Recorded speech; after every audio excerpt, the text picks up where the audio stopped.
বন্ধুরা, আজকে আমরা দ্বাদশ শ্রেণীর দর্শন বইয়ের যে দ্বিতীয় অধ্যায় বচন আছে, সেই বচনের সম্পর্কে আমরা আজকে জানবো। এখানে বন্ধুরা কি প্রথমে বলছে বচন। আমরা বচন জানি কত প্রকার? বচন জানি আমরা 4 প্রকার।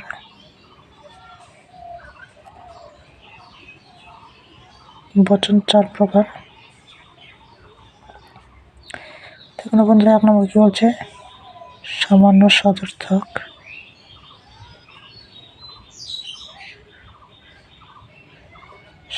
সদর্থক, বা এ বচন। 2 নম্বরে আছে সামান্য ননর্থক,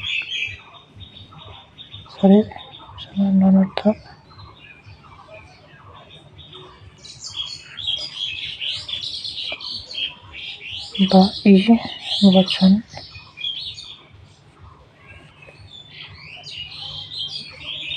3 নম্বরে আছে বিশেষ সদর্থক,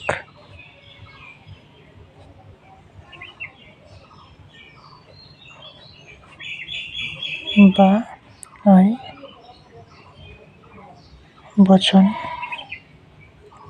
নম্বর 4 আছে বিশেষ ননর্থক,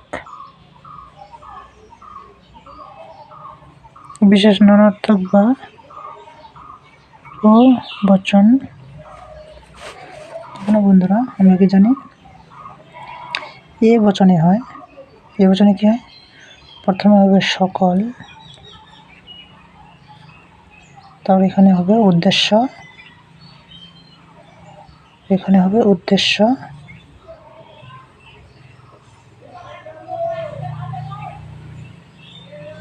তারপরে হবে হয়, তো এখানে হবে বিধেয়। হ্যাঁ, আমরা এটা জানি। তারপরে এই বচনে কি হয় দেখে না? এই বচনে হয় প্রথমে হবে কোনো, তারপরে হয় উদ্দেশ্য বসাতে হয়,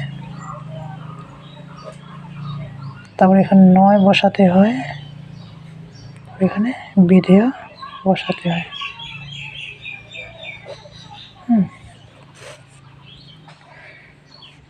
তারপরে আই বচনে প্রথমে কোনো বসাতে হয়, কোনো,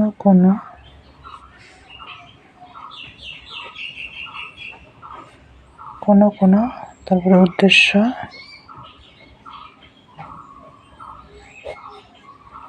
তারপরে হয়, এখানে বিধেয়।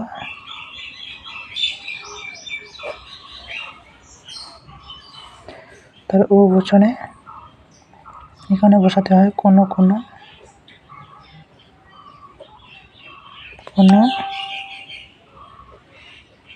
আবার কোনো, এখানে উদ্দেশ্য, এখানে নয়, এখানে বিধেয়। দেখুন বন্ধুরা, দেখুন বন্ধুরা, এখানে কি বলছে? এই বচন যদি হয় তাহলে সকল, উদ্দেশ্য চেঞ্জ হবে, উদ্দেশ্য তারপর হয় বসাতেই হবে, তারপরে বিধেয়। এই বচনে কোনো, উদ্দেশ্য, নয়, তারপর বিধেয়। আই বচনে কোনো, উদ্দেশ্য, তারপরে হয় বিধেয়। ও বচনে কোনো, উদ্দেশ্য, নয়, বিধেয়। দেখুন বন্ধুরা, এখানে আমরা বাক্যটির মধ্যে বুঝতে পারবো যদি আংশিক স্বীকার বোঝায়। দেখুন বন্ধুরা, যদি আংশিক স্বীকার বোঝায়,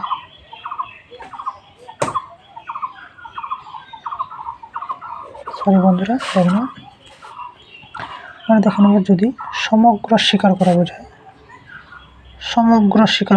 সমগ্র জাতিকে যদি বোঝায় সমগ্র স্বীকার বোঝালে হবে এ বচন। আর সমগ্র অস্বীকার বোঝালে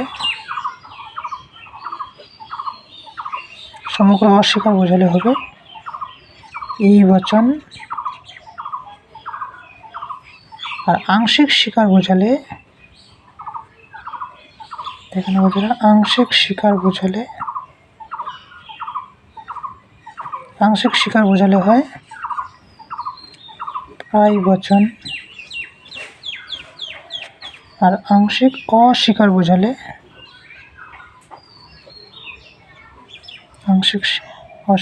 হবে ও বচন।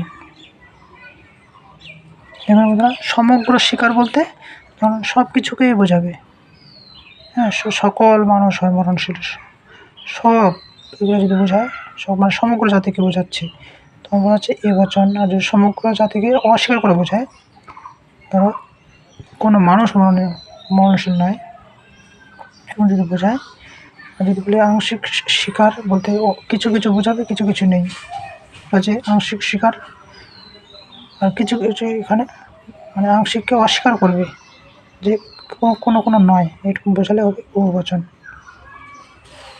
না বন্ধুরা, এবার আমরা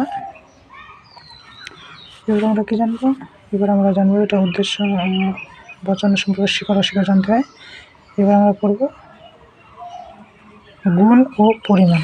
দেখুন বন্ধুরা, গুণ ও পরিমাণ।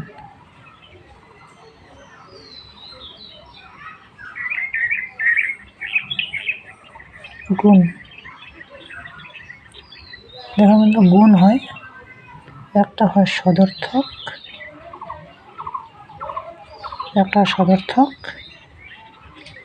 আর একটা হয় ননর্থক। একটা হয় সদর্থক আর একটা হয় ননর্থক। দেখুন বন্ধুরা, পরিমাণ কি? একটা হবে সামান্য, আর একটা হবে বিশেষ। দেখুন বন্ধুরা, আমরা পড়েছিলাম যে সদর্থক কোনটা বচন হয়? সদর্থক হয় এই যে এ বচন সদর্থক হবে, আর আই বচন সদর্থক হবে। সদর্থক কী কী বচন হয়? এ এবং আই হবে সদর্থক। আর ননর্থক কোন কোন বচন ননর্থক হয়? ননর্থক হয় হচ্ছে ই এবং ও বচন। সামান্য কোন বচন হয়? এ এবং ই এর মধ্যে সামান্য হয়, আর বিশেষ হয় আই আর ও বচনের মধ্যে বিশেষ বচন হয়। ওগুলো এ আর ই, সামান্য বচন, আই আর ও বিশেষ বচন। এবার দেখুন বন্ধুরা, এবার আমরা পড়বো ব্যাপ্য অব্যাপ্য। এগুলো পরীক্ষা খুব আসে বন্ধুরা, ব্যাপ্য অব্যাপ্য। দেখে নাও ব্যাপ্য অব্যাপ্য।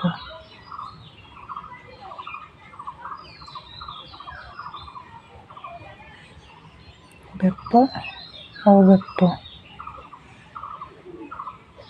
দেখুন বন্ধুরা,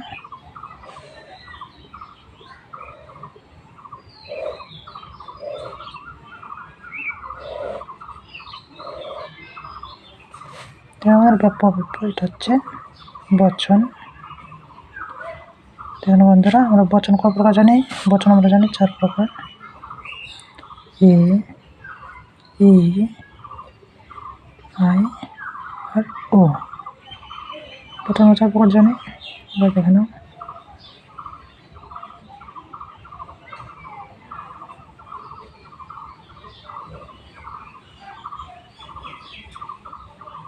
দেখে নাও বন্ধুরা, বচন দেখে নাও। এই বচনের উদ্দেশ্য পদ ব্যাপ্য। ঠিক আছে বন্ধুরা, এই বচনের উদ্দেশ্য পদ ব্যাপ্য আর বিধেয় পদ অব্যাপ্য।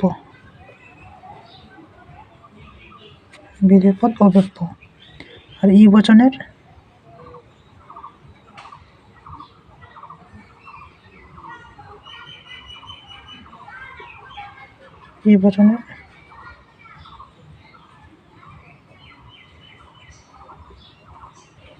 উদ্দেশ্য,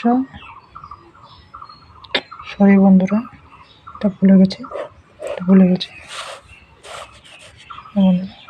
বচন নতুন করে তৈরি করি বচন, উদ্দেশ্য, বিধেয়।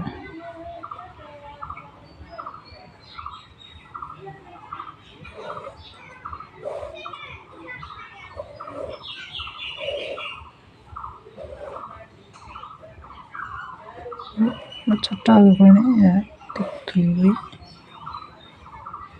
3 4। বচন 4 বচন আমরা এই বচন, এই বচন, আই বচন, ও বচন।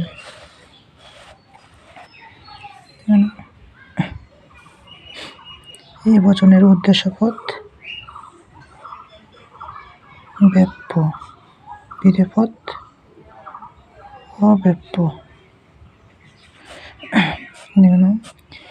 এই বচনের উদ্দেশ্যপদ ব্যপ্য, বিধেয়পদ ব্যপ্য। আই বচনের উদ্দেশ্যপদ অব্যপ্য, বিধেয়পদ অব্যপ্য।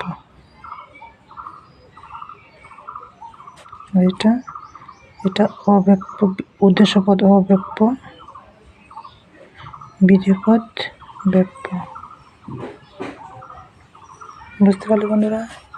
এর আগেরটা ভুল হয়ে গেছিল, এটা হবে না, এরকম না, এরকম। দেখো না বন্ধুরা, এরপর দিন আমরা পরবর্তী ভিডিওতে চলে যাব। এরপর দিন আমরা জানবো গুণ ও পরিমাণ, ব্যপ্য কোনটা কীভাবে বের করে সব আমরা বের করে নেব। তো আজকের মতো বন্ধুরা এই পর্যন্তই।